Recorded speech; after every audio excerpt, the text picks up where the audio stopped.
I am going to share with you guys a couple of things in this call here.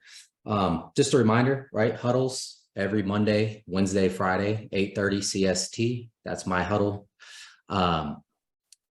Every so often, I don't really have a day for it yet. It's going to be kind of random, but I'm going to do the Zoom rooms, right? And so the Zoom rooms, you guys can hop in. We're all going to be on mute because we'll all be pitching, and you don't want your device unmuted because it would just sound crazy if 13 of us were on phone calls pitching, right? It would just sound crazy. So make sure you're muted when you join.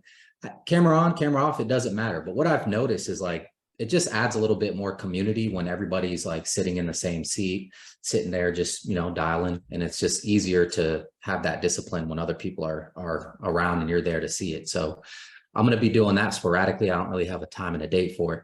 The other thing I wanted to cover was the MEC call, MEC. It's a mock call, e-application check, and a check ride system. So that's just, you're going to be reading the script fluently, and you're going to share your screen with me. And as we're going through it, I'm going to be a laydown, right? I just want to see how you guys are quoting and how you're transitioning to the application, stuff like that, right? And that is going to shed a lot of light on some challenges that you may not even know, and some things that you can maybe cut in half that are taking a lot of your time on the phone, getting to a quote to a close. I did one with Keith Marshall the other day, and a lot of information on both parties that I could be doing better, that Keith could be doing better. So when you guys get a chance, if you want, man, please schedule a call. I'm only doing one a day. So you guys, I can't do them like every day with everybody because they're like 45 minutes. So just plan accordingly. By the way, Keith, I'm just curious. Can you share maybe what was your experience like doing that MEC call? Do you see any advantages, any disadvantages to it maybe? Can you share with us? All right. Yeah, it was really interesting. I don't think there were any disadvantages, actually. I think there were a lot of advantages, actually, going over everything with like the coach. I did learn a lot, which was great, because sometimes I think some of the training that we've had might not be what I'm kind of used to in kind of like a training situation.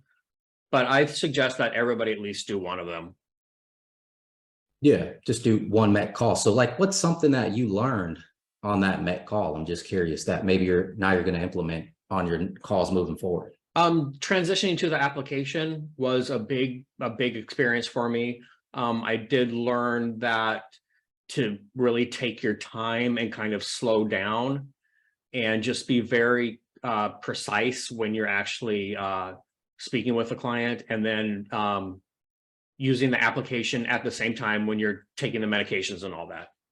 Yeah, that was key too. I do remember that.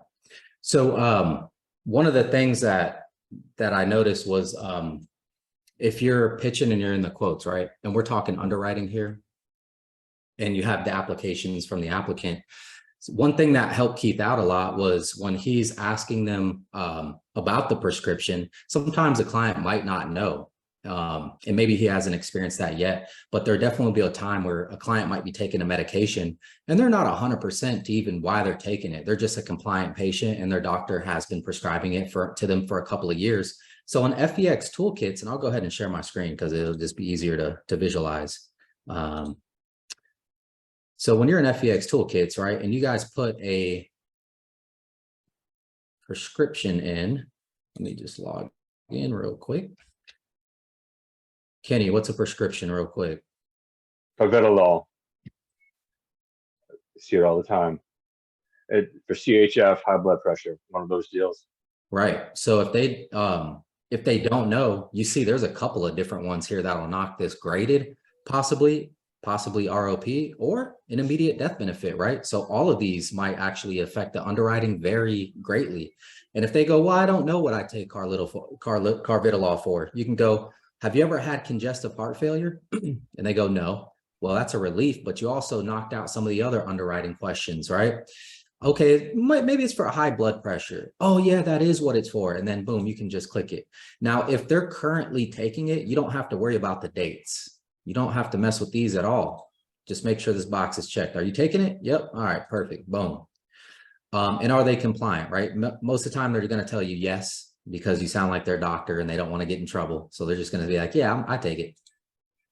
And then boom, now you got that prescription in there. You've already crossed out the possibility for congestive heart failure.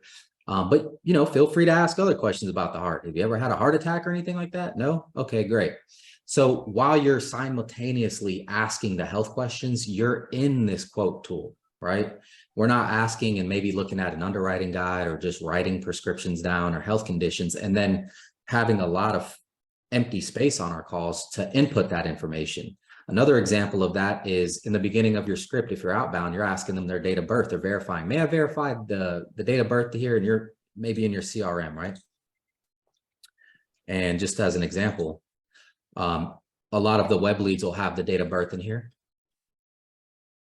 right here, right? Just want to make sure I have it right here. Your date of birth is 8/29 of 47, and they go, yeah, you should be putting that in ASAP, 8/29, even if you're not ready to quote. Right. So that way it's just a little bit more efficient. And so we'll get better as time goes, but there's just little tips and tricks like that on these MET calls that you guys are going to learn, because I'm going to give you guys what, you know, the easiest, most efficient way that I can do it. And I'm a results-based person. So, I mean, I can one call close in about 20 minutes. Right. So if you guys want to learn how to be efficient while doing this, then, you know, do the MET call. If not, hey, fine by me. You guys are like me. I like to learn by lessons, and the lessons I got in life weren't that easy. Where's my boy Keith? Did he already leave? As soon as I said, okay. Let's do the smoke screen. I already have that. It's a smoke screen, not objection. Okay, well, great. We specialize in helping people. I adopted a formula.